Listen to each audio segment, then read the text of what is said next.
Mimpi buruk buat Kang Ridwan Kamil itu, dia tampaknya berada di sisi sejarah yang salah. Dia berada di sisi Presiden Jokowi dan Ketua Umum Partai Golkar, Bang Bahlil Lahadalia. Dia bersedia digeser maju di Pilkada Jakarta, padahal wilayah basis masanya ada di Jawa Barat. Padahal sejak putusan Mahkamah Konstitusi yang menggebrak itu, sejak blunder besar Pak Jokowi dan Badan Legislasi DPR yang mau mengakali putusan MK, sejak demo mahasiswa dan masyarakat sipil secara besar-besaran melawan cawe-cawe Pak Jokowi, sejak semua itu praktis, secara de facto, sesungguhnya kekuasaan Pak Jokowi sudah runtuh dalam semalam. Rakyat dan lawan politik sudah nggak takut lagi sama Pak Jokowi. Dan di saat yang bersamaan, rekan-rekan koalisinya pun secara diam-diam sudah mulai meninggalkan Pak Jokowi. Makanya nih, sepertinya sekarang ini kampanye Kang Ridwan Kamil buat menjadi gubernur daerah khusus Jakarta menjadi porak-poranda, menjadi berantakan. Baru sehari dipilih menjadi ketua tim sukses, Bang Ahmad Sahroni dari Partai Nasdem sudah diturunkan dan mau diganti. Sementara itu, kampanye Kang Emil di lapangan banyak diwarnai oleh aksi penolakan dari warga Jakarta. Mereka yang masih kecewa karena Kang Emil dianggap sudah menjegal Pak Anies Baswedan buat bisa maju di Pilkada kali ini.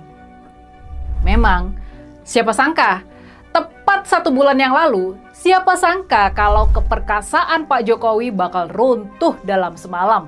Dan segera saja, angin politik berubah arah. Dan sekarang, Kang Emil ada di posisi yang salah, yang serba tidak nyaman. Dia ikut dimusuhi oleh masyarakat yang memusuhi Pak Jokowi. Nah, sebelum kita lanjut, silakan like dulu ya.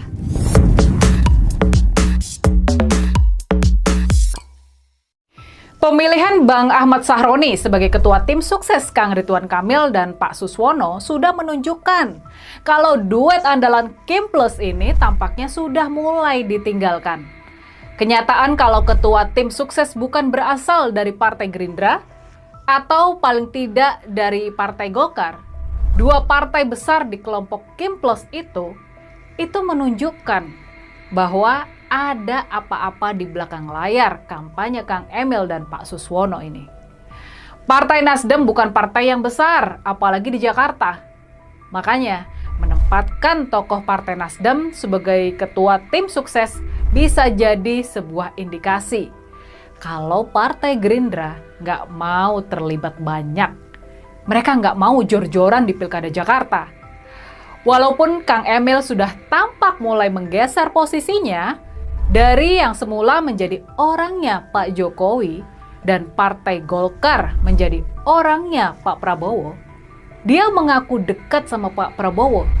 Tapi tetap saja, Partai Gerindra sepertinya nggak mau mendukung secara all out. Sementara itu, di pihak seberang, pemilihan Mas Pramono Anung yang dikenal jagoan lobi di PDI Perjuangan dan punya hubungan yang dekat dan akrab dengan tokoh lintas partai dan ideologi, ini membuat posisi Kang Emil yang dikenal sangat kaku dalam bergaul menjadi semakin sulit lagi. Dan bahkan konon nih, jauh-jauh hari sebelum pendaftaran calon pilkada dimulai, kabarnya sempat ada dorongan dari Pak Jokowi sendiri supaya Mas Pram memang maju di Pilgub Jakarta. Alasannya sederhana. Mas Pram adalah kader PDI Perjuangan yang sangat dekat dengan Ibu Mega. Dan di saat yang bersamaan, dia ini adalah tokoh yang bisa diterima baik sama semua ketua umum partai yang tergabung di Kim Plus ini. Konon waktu itu Pak Jokowi bahkan mengarahkan Mas Pram untuk bisa maju melawan kota kosong, mencederai demokrasi dan suara rakyat. Tentu saja usulan dari Pak Jokowi ini ditolak oleh Mas Pram. Tapi ketika kemudian putusan MK memungkinkan PDI Perjuangan memajukan calon sendiri di Pilkada Jakarta, rupanya perhitungan soal penerimaan terhadap sosok Mas Pram diadopsi sama Ibu Mega. Mas Pram dipilih karena dia sanggup menyatukan berbagai perbedaan.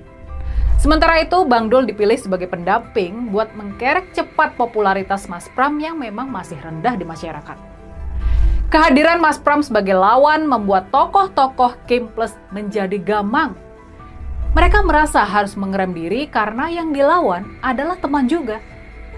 Ada kesungkanan buat melawan Mas Pram. Dan makanya kita bisa paham kalau pemilihan ketua tim ses pasangan Kang Emil dan Pak Suswono menjadi anti klimaks dan bahkan terkesan menjadi berantakan. Ya begitulah. Kejadian ini jadi pelajaran buat kita semua. Ini sebuah pelajaran kalau roda sejarah selalu berputar. Kita nggak bisa benar-benar memprediksi apa yang bakal terjadi di masa depan. Makanya, dalam setiap keadaan, semestinya setiap orang, apalagi politisi, mereka harus memilih untuk bersikap atas dasar nilai-nilai dan bukan hitungan oportunis belaka. Nah, itulah pelajaran yang terpenting buat kita semua.